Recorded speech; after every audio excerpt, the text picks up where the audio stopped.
Welcome to the Dialectic. I'm the Rajput. And I'm the Wasp. We are here today to discuss Israel and Gaza, Israel and Hamas. We are not doing our podcast, our long-promised podcast on woke ideology in American campuses, though we will in the future. We are not doing the rise of the far right, which will also follow. Today we are focused on what's going on in Israel and why, and what does this mean in the immediate and the medium term, and perhaps even the long term. So Glenn, over to you. What is going on? You give me the easy topics. Well, I think I'll take us back to when we were 12 years old or 10 years old, when we were first being taught how to write or approach an issue and do an analytical paper. And there are the basic questions, but only three or so of which, three of the five ones will be addressed: why, what, and how. But we'll take it from a strategic perspective to address those questions. And I think attempt to put in context and then look forward a bit. So why is the chaos, the invasion, the war, and all the suffering happening in Gaza, in Israel now? Now, we know there's been an invasion. Why has this occurred? Well, the stated objective by Bibi Netanyahu, the prime minister of Israel, is to, quote, destroy Hamas, unquote. That's an understandable objective. In ways, frankly, I think that the general public everywhere is unaware of or undervalues, given recent events, but in particular, the nature of Hamas. Now, is that objective achievable? I'll talk about it in a little bit. So, why the invasion? Hamas's charter, and we really must take Hamas at its word, as well as we should take jihadists and Islamicists at their word, and most political leaders, frankly. The stated objective, the reason for being of Hamas, is to destroy Israel as a state and kill every Jew, certainly in Israel, or at least push them to the sea or out. That's a minimum objective. It's actually much more millennial than that, and apocalyptic. Although some leaders have been mealy-mouthed and tried to step back from their statements in their charter, the implications are, well, they aren't just implied. The stated objectives are to destroy the Jews. The feeling Very of the quickly, Glenn, can I read exactly one of Sure. the phrases they've used? In the original 1988 charter, Hamas stated that there is no solution for the Palestinian problem except by jihad. Then it went on to say, the day that enemies usurp part of Muslim land, jihad becomes the individual duty of every Muslim. Hamas condemned the historic Oslo Accords, and it has also said that international peace proposals and conferences are but a waste of time and vain endeavors. Over to you, Glenn. Now, the Israeli governments, not just Bibi Netanyahu's, but the Israeli governments for decades have calculated that, or worked to make the reality that Hamas and all other existential enemies of Israel could be contained so that Israel would be secure, and that so that Israel would not have any existential threat. That has been for decades literally the case. It's terrible when a terrorist attack kills anybody, blows up a bus in Tel Aviv, or slits someone's throat in a kibbutz, or anything, any place in the world. But horrific as those individual acts are, they aren't remotely existential threats. The Israeli calculation and policy of containing so that Israel would be secure has been largely successful. However, that has also under Bibi Netanyahu's governments in particular, which have empowered the far right in Israel, ultra-Orthodox Jews, mostly ultra-Orthodox Jews, that has meant that the Palestinians become progressively hopeless, hemmed in despair, and angry. The equation changed with Hamas's breakthrough of the wall separating Gaza and Israel and massacre of 13 or 1,400 Israelis. The realization was, well, containment, yes, can work, but we do have an implacable ideological, theological enemy supported by dozens of thousands of fighters, probably millions of Palestinians who feel hopeless, and clearly, as we've seen through the demonstrations worldwide, hundreds of millions of people. So the government decided, partly through the obligation of having to respond to such a hideous event, and partly through a decision which is not irrational, but it might be unachievable, that we cannot any longer allow an existential threat, literally on the other side of a wall, indefinitely, to destroy Hamas. That's why. Now, one can certainly challenge many of the premises, the assessments, and conclusions of the Israelis, but the objective is to destroy Hamas. Why also has there been an increase worldwide in sympathy for the Palestinians? I think the answer is clear from the little sketch I gave of the reality just a moment ago for Palestinians in particular. The Palestinians did lose their land in 1948. Now, the Jews were there too, but they did. The Nakba, which Al Jazeera often talks about and has great documentaries about, and which the Palestinians constantly refer to, is a real thing. There is no doubt, and this has been chronicled not just by Palestinians, but by many Israelis, including the likes of Miko Peled, a friend of mine who wrote The General's Son, that Palestinians did lose their land. Some fled, some were pushed out, and it was a tragedy. And over time, certainly, Palestinians have had a rough time, not just in Israel, but in neighboring countries. But over to you, Glenn. Well, and the rough time is not only from the 1948 victory of Jews creating the state of Israel, supported by the nascent United Nations and the British Mandate. Pardon me one second. Pardon my cough.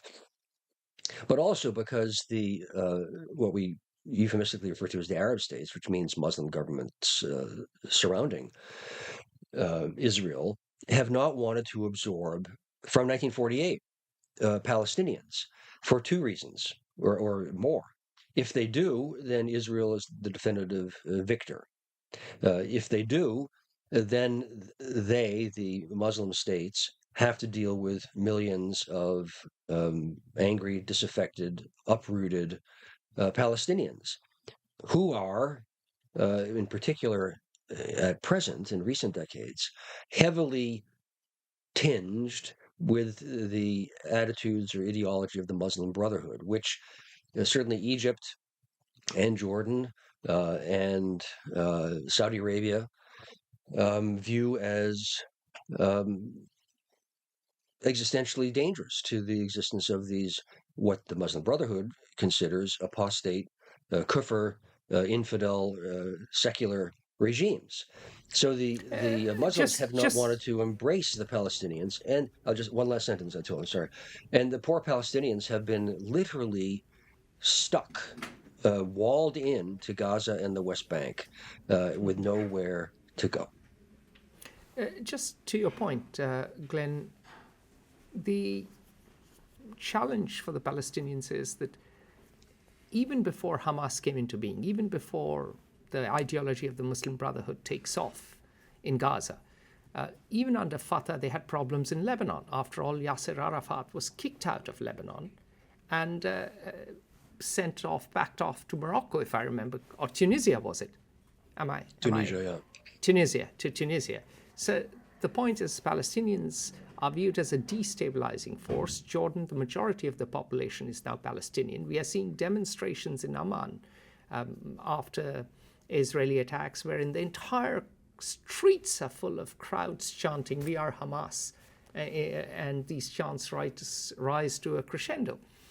And when it comes to Shia regimes, such as Syria's Hafez al-Assad, now, of course, it is Bashar al-Assad, his son, they are terrified of Sunni Palestinians coming to Syria because that could inflame the ethnic war that has been going on between the Shias and the Sunnis. Lebanon is at best a Humpty Dumpty's eggshell, which has been put back together with Scotch tape, and it sort of functions, but it's still a broken eggshell because, well, there are many reasons, but the specific one in our lifetimes is that after Tunisia, the Palestine Liberation Organization which was much more secular than Hamas, went to Lebanon and continued to attack the Israelis.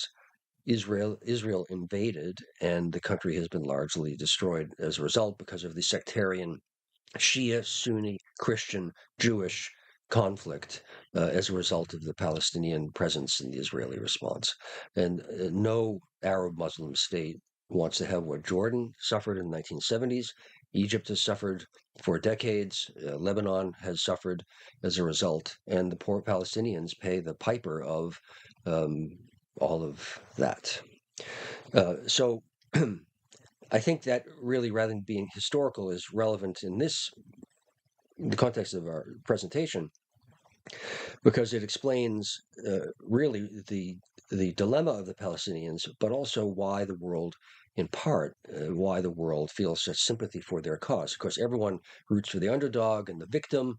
Israel has a powerful army. The Palestinians are being blown up in their homes and next door to hospitals. They have nowhere to go. They don't have a country. So the attitude will be to support. And frankly, for two reasons: because of the profound, and I'll say it boldly, the profound anti-Semitism of Islam as it has evolved, at the least, in our lifetimes. Well, I'm 67. Since the end of the colonial era, becoming much more strongly Islamist as a way to affirm their identity and independence, and taking the most extreme hadith, quotes of Muhammad and quotations of the Quran to justify blaming and killing the Jew, and also of the Christian Church, which has spent 2,000 years blaming Jews for Christian frustrations. So two quick data points to expand more on what you're saying. Number one, the founders of political Islam, people like Sayyid Qutb, Hassan al-Banna, were profoundly anti-Semitic. And they brought from Europe, in some ways, the anti-Semitism tinged by Nazi colors. And of course, the Nazis did encourage this sort of political Islam. And they flirted around with the stupid Grand Mufti of Jerusalem. It was a way to undercut Britain's empire. There was an explicit policy of the Nazi intelligence services building upon explicit policies of the former Tsar's intelligence service. Exactly. And so we can't blame everything on the Russians and the Nazi intelligence services, but the influence is clear on radical Islam. Exactly. That's data point one. And data point two for me is that this is what many Israelis say to me, and indeed many Arabs admit, including Palestinian intellectuals, is that the largely Jewish, or the large Jewish populations that existed all the way from Morocco to Iran. There was a flourishing Jewish community in Baghdad pre-creation of Israel. All that community has had to flee to Israel because once the Ottoman Empire dissolved and once Jews started settling in the Holy Land after the Balfour Declaration of 1917, And of course, once the clashes started occurring, and once things like the Deir Yassin massacre, when Irgun, the fanatical Jewish arm, the other one was the Haganah, which became the IDF. But when Irgun, started rising up as an extremist version, and they were doing things like bombing. What was that hotel? I'm forgetting. In Jerusalem, I forget the name of it, but they blew up essentially King the entire David British Hotel. command. King David Hotel. King David Jerusalem. Hotel. And so once that started happening, then anti-Semitism, which was already took off in right earnest in all these young Muslim independent Arab nations, so to speak. They weren't really nation states, they were hodgepodges. And the Jews in these former Ottoman territories fled to Israel, and there was ethnic cleansing of Israelis, which is often ignored. So this is also an important data point to understand the Israeli mindset and the Israeli insecurity. Over to you, Glenn. So, I mean, explaining the why implies going through the history, and I think we'll stop there. And we'll talk about the possible impossibility of the various objectives or perspectives that these Israeli and Palestinian dynamics have led to. I think that's looking ahead of the curve instead of behind, if we can, which is always the job of an intelligence officer, which means the intelligence officer will always fail and make a fool of himself because no one can really predict the future. But that's what we'll do right now. But as Teddy Roosevelt said, the full marks to the man in the arena who at least makes a fist of it and maybe gets punched in the nose. But the blood and the sweat and the tears are worth it. So I talked roughly about the why, and now I will turn to the what. And there are about 6 whats that I think we need to address. Well, what are Israeli objectives? Those I did mention, at least in part, but they raise, pardon me, tremendous questions. The stated Israeli objective is to destroy Hamas. Well, can a conventional military achieve the destruction of an idea? And the answer should be quite clear, no. And if we want practical examples of this, let's only look at Afghanistan for the last 23 years, 22 years, when the United States invaded to destroy Al-Qaeda, a dramatic success. And President Bush, to his credit, in my view, was quite explicit at first, saying, we are not nation building. We are not going to make that mistake again. Laudable objective, immediately jettisoned because the Americans found that if they left, the Taliban would return to power, and the Taliban would be sympathetic to extremism of Islam in ways that we found a threat, rightly or wrongly. And if we stayed, we could maintain the status quo, a rough stability, slowly frittering away. But in any circumstance, even hundreds of billions of dollars and thousands of American lives over 2 decades could not fundamentally or quickly enough change the nature of the beliefs in the culture to make it possible for the United States to leave, having achieved what it more fuzzily thought it was pursuing. The same thing would be the case just in Palestine. another quick example, because one of our authors, the former Irish Prime Minister John Bruton, worked on the Northern Irish peace process, and he's older even than you. And he makes the point that you cannot destroy an idea if the Irish Republicans believe that Northern Ireland should unite with Southern Ireland, and they believe fundamentally in using violence. Then for all the SAS, the Special Air Service, the SBS, the Special Boat Service, the SRR, the Special Reconnaissance Regiment, for all the extraordinary institutional ability of the British Army, they still couldn't find a military solution to Northern Ireland. Eventually, it took a lot of statesmanship, both in Ireland and in the United Kingdom, and statesmanship on the part of both Protestant and Catholic leaders in Northern Ireland for there to be some semblance of peace. Yeah. So I think, I believe that the Israeli military can, at some point, it it would be able to kill all of the Hamas members it wanted to kill and destroy all of the, I'll call it material infrastructure that it wants to destroy. Uh, but that at the cost, as we have seen at present, the last I heard is 7,500 Palestinians. I just saw a headline before we came on that apparently some camp has been hit by various strikes, killing hundreds of Palestinians in one strike. Unconfirmed. I don't know if that's true. But in any event, we're up to thousands already. So could the Israelis achieve this without causing such suffering and fury in the part of the Palestinians and the entire world that it would be worthwhile? And that is a pretty tall fence to climb over. Just to give context to what Israel is doing and to what, Glenn, you're talking about, I have been reading some reports, and one report says that Israel dropped 6,000 bombs on Gaza in the first 6 days of war. This is far in excess of what the US and its allies did in its counterterrorism campaigns. In Mosul, for instance, the US-led coalition dropped 7,000 bombs over 2 months. So compare 6,000 bombs in 6 days to 7,000 bombs over 2 months. And the order of magnitude is very, very, very different. There are various figures, but one of the things that is important to note that 280,000 people are without homes.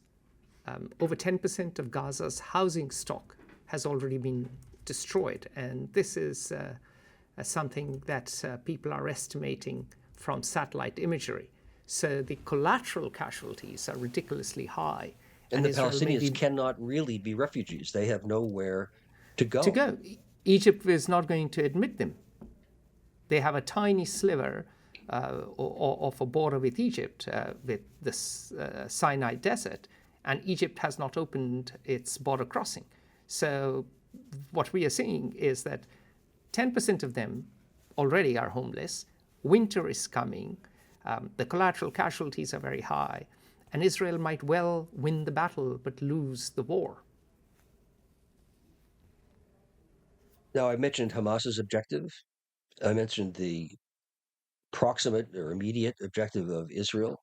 The long-term objective is to eliminate the ideology, and can the current policy achieve that?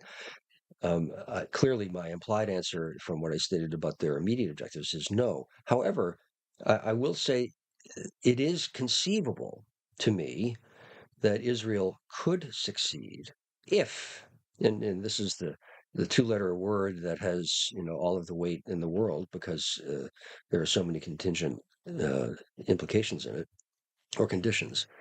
If Israel were to clearly state, and here President Biden has been consistent with American policy, but a bit more outspoken about it, to his credit. If Israel were to state and then do, because it is in their power largely to do, that they will create a two-state solution. They will recognize the independence of a Palestinian state. And if some entity were put in place to replace Hamas, to rule over Gaza, at least. Now, that could be the Palestinian Authority. There are all sorts of almost insurmountable problems with regard to them. They are the entity controlling the West Bank, and they are largely secular but highly discredited. It could be a UN-mandated entity. It could be, probably most likely in my view, an entity created by a consortium of Muslim states.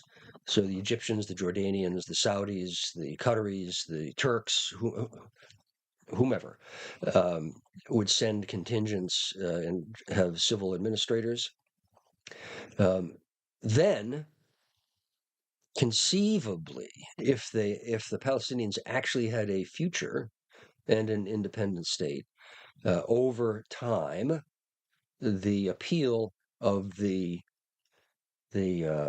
apocalyptic, desperate, but devoted Hamas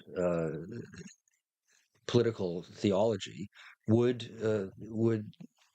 not be supported as much. Now, it's important to realize that Hamas has never been particularly popular since it was elected in 2006 or 5. They have imposed their rule at the end of the gun, and anyone who opposes them, they detain or kill. They did it to the Palestinian Authority, their rival for power in Gaza 17 years ago, and they've done it to anyone since. And as always, the demonstrators around the world sympathetic to the Palestinians, I think, reflexively believe, fundamentally is correct, that most Palestinians just want to have a normal life and not be constrained with what they perceive as no future. But you have to have an entity to replace Hamas. It is remotely conceivable, and there's one other if that is required, and that would require, I think, almost certainly the replacement of the Netanyahu government, which means the power of the far right in Israel, the ultra-Orthodox Jews in Israel, who have taken, depending on how you define it, more than 80% of the West Bank from the Palestinians, and have kept the Gazans in their enclave. Only under those conditions could the objectives of Israel and be attained, and of the Palestinians. Now, Glenn, the challenge with that is that the ultra-Orthodox, the Haredis, are 13% of the population. They have more children. They have a lot of votes. Israel's system is proportional representation. This means that if you get 13% of the vote, you have 13% of the seats once you cross a certain threshold. And it's not the first past the post system, which has its own problems. And this means that there's a strong pull structurally for the Israeli government and Israeli politics to lean right. Because remember, 20% of Israel's own population is Arab. So what you're left with is 20 plus 13% is, well, 33%. You're left with then 67% of the population, which has to not fracture. So it's a tall ask structurally, the way things are, with Hamas being the way it is and having control over the barrel of the gun, with these Israeli political structures the way they are. Israel is fractured. Israel had massive protests, which we discussed, over judicial reforms. Bibi Netanyahu is a ditherer. He's also incompetent, and he's accused of corruption. In fact, he might well end up in jail after this war is over. So we have actors who are not as tall as David Ben-Gurion on the Israeli side, and actors who are not as tall, certainly even as Yasser Arafat on the Palestinian side. So what are the implications, my question to you is, given the facts on the ground? Well, for Palestinians, for the neighboring states, and for the region. Yeah, they're all dark. I see a glimmer of light possible from a mansard window above the door, out of reach. But that's the only glimmer that I see. If the condition, the ifs that I mentioned were to come to pass, or were to be imposed somehow, then there would be a way forward. If not, then the horrors we're seeing might reduce to a simmer, as they have repeatedly for 75 years, but the embers would continue to burn, and things would flare up again and again. And one has to wonder about the existential future for Israel over time, given the demographics, the political dynamics, and the impossibility, the near suicide that Israeli policies, as in my view, as implemented for the past 2 decades, imply for the long-term stability of the state. Now, it's possible that the Palestinians simply would end up, as they always have so far, the losers again, utterly hopeless, and continue to lash out in desperation, while Israel is fundamentally secure, dealing with bus bombings instead of an existential danger. But I think that we're at a point where the future of Israel is actually more in question than it has been at any time since 1973 or even 1948. I want to talk about there are three other whats that we must touch upon. We haven't even mentioned the word Iran, the country of Iran. And they are, in some ways, the big chess player moving the pieces so far. And what Hamas did and what is happening now with Israel's response is, at least so far, a strategic success for Iran. Now, Iran pretty clearly does not seek a regional war. It doesn't want to have the United States military blowing up Iranian proxies or Iranian forces, but it does want to destabilize Israel, and it does want to extend its influence. And Hamas was a proxy, as is Hezbollah in Lebanon. And the immediate success has been the, quote, suspension, unquote, of peace negotiations between Saudi Arabia and Israel, which would bring transformational peace and a whole new future to the Middle East, while probably leaving the Palestinians the losers once again, unless a two-state solution, as President Biden has been starting to say more vehemently, were imposed from without. But Iran has succeeded. That is what Iran's objective is at present, and it is a success. To upset Saudi-Israeli negotiations, to destabilize Israel, and to create problems for the United States in the Middle East, ultimately to get the American influence out. So far, the big winners are Iranians. What are Muslim state objectives? Well, we talked about those, really. They pretty well have come to terms with Israel. And I think that it's quite likely there would be, and may still be, a Saudi-Israeli peace agreement, which would be transformative. But that also implies the Palestinians probably being left out once again, unless somehow, frankly, the U.S. convinces Saudi Arabia to push for the potential solution I mentioned. And then finally, what are the U.S. objectives? And I think I touched upon them in each of the other countries' objectives or people's objectives. And they are really for a two-state solution and to stop the region from blowing up and stop being not be drawn into a regional conflict, which would be catastrophic globally for the United States, for the region, and for countries on the other side of the earth, even. So, Glenn, as I see it, unfortunately, I don't think that the tide can be stopped because this conflict is going to weaken Lebanon. This conflict is going to weaken Jordan. Syria is already on thin ice. They've had a civil war. The regime has lost control of its Kurdish areas. It has been propped up by Russia and Iran. Similarly, if we keep going around Egypt seemingly is strong because the military has a strong economy, a strong military economy, and it has managed to keep the Muslim Brotherhood under control. But we should not forget that Morsi was prime minister until recently. And on top of that, the populations could rise up. They could feel inspired by Hamas. If Hamas can take on Israel, if Hamas can rise up against the big Western-backed crusader state, then surely the Arab populations can rise up against their regimes, which are brittle in any case.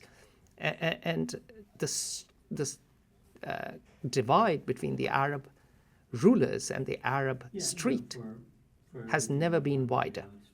We can see that through the demonstrations that the Arab states, that the Arab populations are engaging in on their streets, and the rhetoric of the Arab states. So I fear actually that we may have crossed a point of no return and the risks are really too high. I'm not saying it'll all blow up, but the risk is there. In fact, in some ways the risk is different and lesser And in some ways, the risk is higher than 1973, because in 1973, states attacked Israel. Right.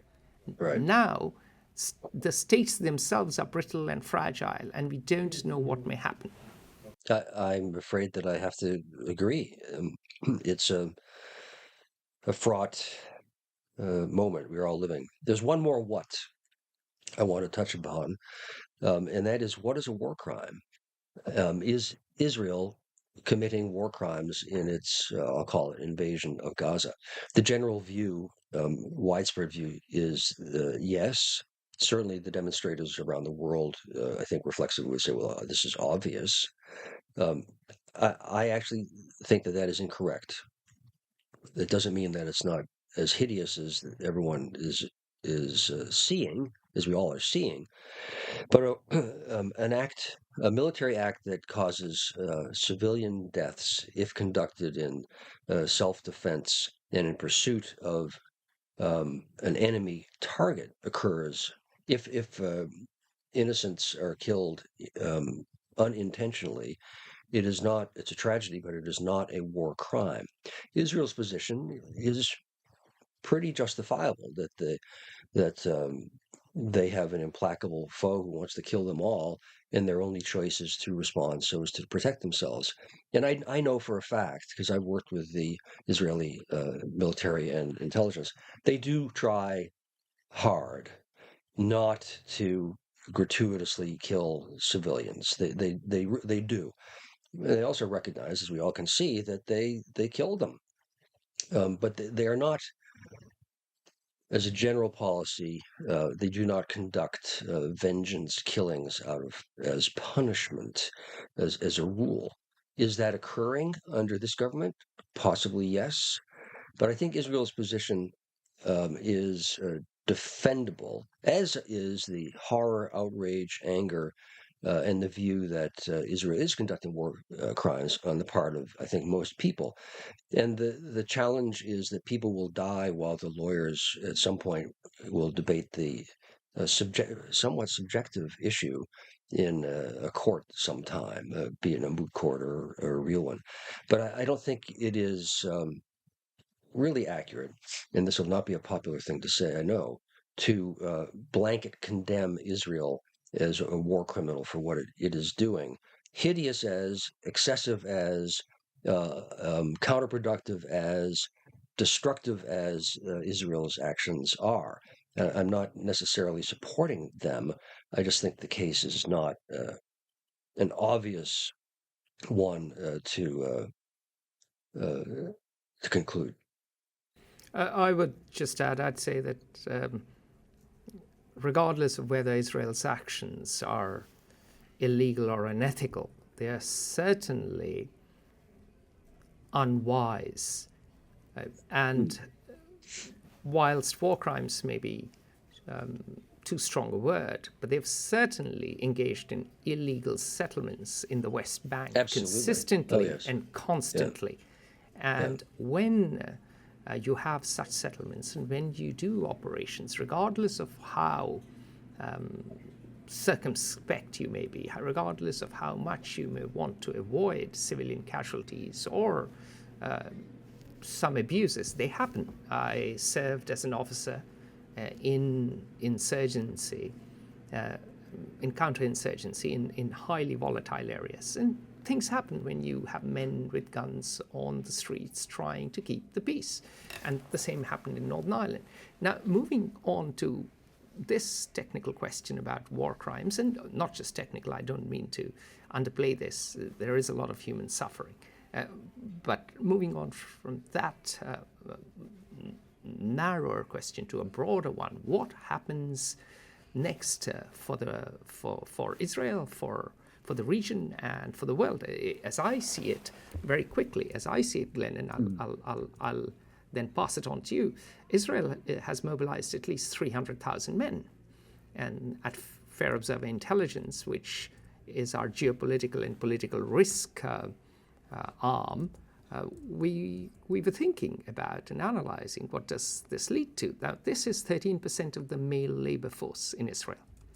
So last time Israel had a war in 1973, the Yom Kippur War, which happened 50 years and a day before the terrorist attacks by Hamas. It led to a recession in Israel. It led to major economic problems in Israel. This time, we are convinced that a reduced workforce will lead to lower economic output. And this will certainly, Israel is now called startup nation. This is going to affect startups. This is going to affect many of their companies. And it will have a ripple effect outside to all the other companies that rely on these companies in the global complex supply chain that we have of goods and services. So that's one effect I see on Israel itself. On the region, it'll have a negative economic effect because uncertainty is high. Those in the Pentagon like using volatile, uncertain, complex, and ambiguous, VUCA. And now VUCA has certainly shot up. So obviously, Jordan's economy, Lebanon's economy, which is basically in the toilet, that is going to go further down the flush. Arab governments in the region will face intensified street protests and serious political unrest. So there could be an Arab uprisings too. For the world, what we will see is increased interest rates. And of course, certain countries, particularly Israel and others, will have to engage in more borrowing. But these increased interest rates and higher inflation are likely consequence of the uncertainty in this region, although neither Israel nor Palestine have oil and gas, really. It's Qatar and Saudi Arabia, the Gulf, and Iran.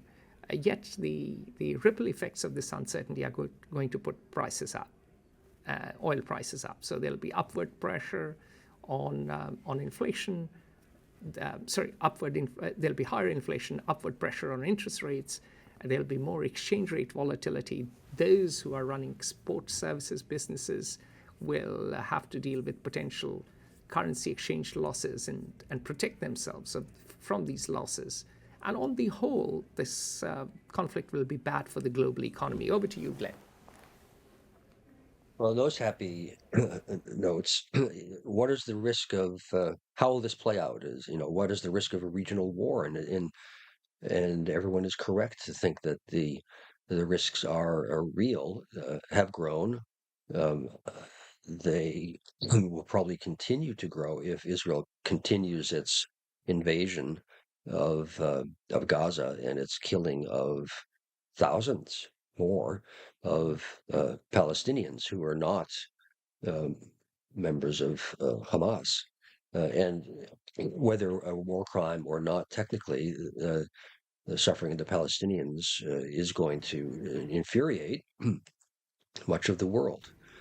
Very quickly, if I can have a word, it doesn't matter if Israel is committing war crimes or not in some ways. If the Arab people, if the Arab street believes it is committing war crimes, and they certainly do, and the opinion in various Arab cities around the region is getting inflamed by every passing day. In fact, Muslim opinion around the world is getting inflamed all the way from Morocco to Malaysia.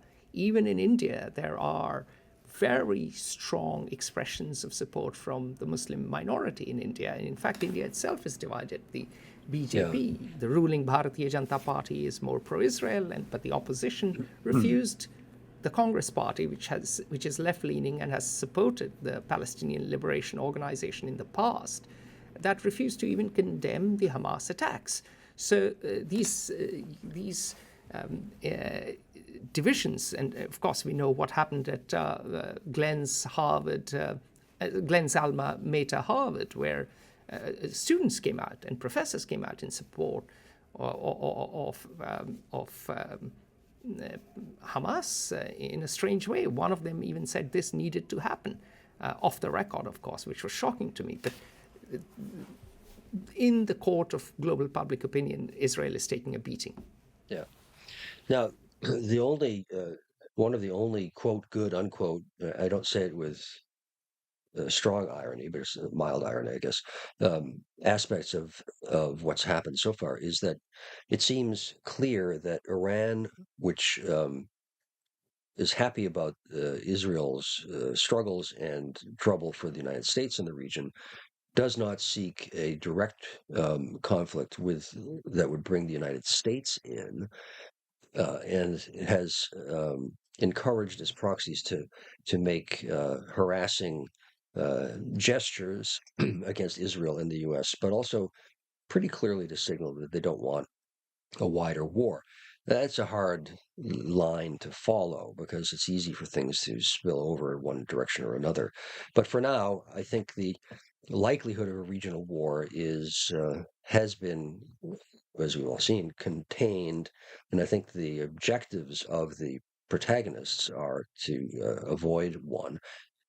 So I'm guardedly optimistic that at least the players are not seeking a regional war. I think that probably the Netanyahu government is done for during the fighting or after. I don't know, but I think they're in trouble, and that would be a hopeful sign. Atul has mentioned many of the challenges that the Israeli political system and society have to move beyond the dominance, frankly, of the far right. But his falling is a necessary step. I think it's progressively likely that Hamas, as we have known it, will be destroyed. That doesn't mean the ideology will be, or reconstituted. Some entity or other will not come. I think probably one will, but it depends on what entity succeeds the formal control of Gaza and possibly of the West Bank. Those are very tall hurdles to jump over. So I think that it's much easier for all of these steps to go wrong. Everything has to go right for the one small chance of anything good coming out of all of this. But the future is not certain as to what will happen to Gaza, Hamas, Palestine, or Israel. Things are dangerously near to spinning out of control, but there is a glimmer of possibility, although not likely. So our estimation is that this is the trickiest time for the Middle East since 1973.